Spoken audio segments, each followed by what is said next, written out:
আমাদের যে আমদানির ক্ষেত্রে আমরা যে প্রতিশ্রুতিগুলো দিয়েছি, যার মধ্যে কৃষি পণ্য, এগুলো সবই আমাদেরকে আমদানি এমনিই করতে হয়। আপনারা জানেন যে বাংলাদেশ প্রায় $15 বিলিয়ন খাদ্যপণ্য বছরে আমদানি করে। শেখ হাসিনা যে আমাদেরকে বুঝিয়ে গিয়েছেন যে আমরা খাদ্যে স্বয়ংসম্পূর্ণ, এই কথাটা যে কত বড় ভুল তাতে প্রমাণিত হয় যে $15 বিলিয়ন আমাদের গম, আমাদের ভুট্টা, আমাদের তেলবীজ এবং বিভিন্ন ধরনের কৃষিপণ্য আমাদেরকে আমদানি করতে এমনিই হয়। আমাদের এই জনসংখ্যার জন্য এই খাদ্যপণ্যের প্রয়োজন আছে।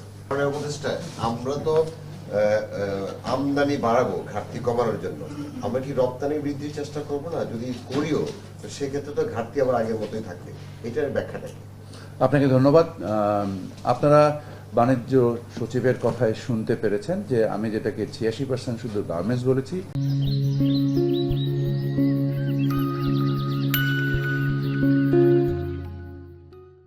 উনি শূন্য শুল্কের আরও বেশ কিছু পণ্যের যে কথা বলেছেন, pharmaceuticals, boards, plywood, furniture component, এর ফলে আসলে আমাদের যে 19% শুল্ক, এটা আমাদের 10% পণ্যের ক্ষেত্রে হয়তোবা প্রযোজ্য হবে। এছাড়া বাকি 90% পণ্যের ক্ষেত্রে আমাদের শুল্ক ইনফ্যাক্ট 0।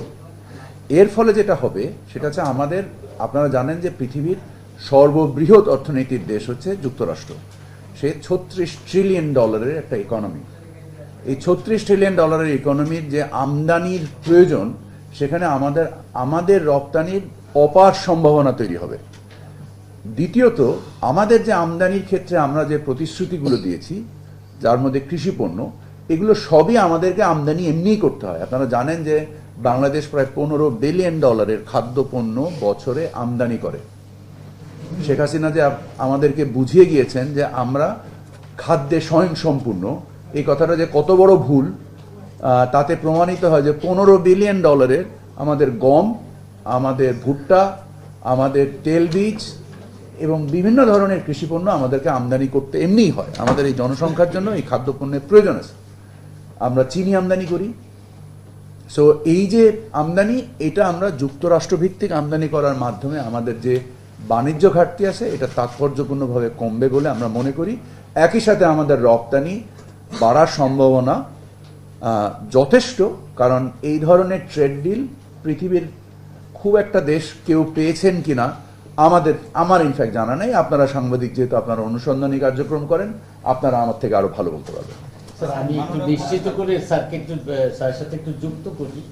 আমার জানা মতে এই যে জিরো ফরওয়ার্ড, মানে কটন ফরওয়ার্ড ইয়েতে 0 যুক্তরাষ্ট্রে। আপনারা জানেন যে যুক্তরাষ্ট্র প্রায় $340 বিলিয়ন পোশাক কনজিউম করে। এখন সুন্দর শুল্ক সুবিধা আমরা পেয়েছি শুধুমাত্র, আর কেউ পায় না আমার জানা মতো।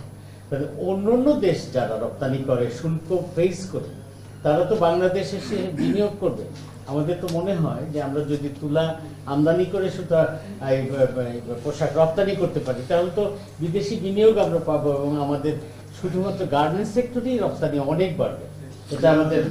আমি শুধু বাণিজ্য সচিবের সাথে আরেকটা কথা অ্যাড করতে চাই যে এর মাধ্যমে যে আমাদের শুধু গার্মেন্টস ইন্ডাস্ট্রি উপকৃত হবে তা না, আমাদের টেক্সটাইল, স্পিনিং, উইভিং সেক্টর মারাত্মকভাবে লাভবান হবে। কারণ আমাদের এখানে ডাবল স্টেজ ট্রান্সফরমেশন হবে, 2 ধাপে এই ট্রান্সফরমেশনটা হবে। সো আমাদের এটা শুধু গার্মেন্টস ইন্ডাস্ট্রির জন্য সুখবর না, এটা আমাদের টেক্সটাইল ইন্ডাস্ট্রি ইন জেনারেলের জন্য সুখবর।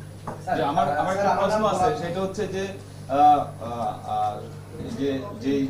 আপনারা বলছেন যে শূন্য শুল্ক, এটা কিন্তু অ্যাডিটিভ, মানে আগের যে শুল্ক আছে সেটার সাথে এটা অ্যাড হবে। যদি অর্থাৎ আপনারা বলতে চাচ্ছেন যে আমরা এআরটি নিয়ে, রেসিপ্রোকাল ট্যারিফ নিয়ে কথা বলছি, এমএফএন নিয়ে নয়। এমএফএন যা আছে, এমএফএন এর জায়গায় থাকে। আমি বলছি অ্যাডিটিভ। আচ্ছা, এটা হলো আমার। আপনি আমার প্রাথমিক বক্তব্য যদি শুনে থাকেন, আমি যখন বিশ্ব বাণিজ্যের যে কাঠামো বলেছি, সেখানে আপনার প্রশ্নের জবাব রয়েছে। রাইট। আমার প্রশ্নটা হচ্ছে 3টা প্রশ্ন, আশা করি আপনারা এলাবোরেটলি অ্যানসার করবেন।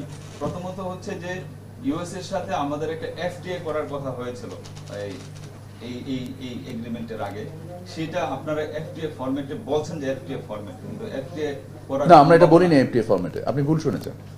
আমরা বলেছি যে আমরা এফটিএ এর প্রচেষ্টা চালিয়েছিলাম, যুক্তরাষ্ট্র এফটিএ করার ব্যাপারে আগ্রহী নয়।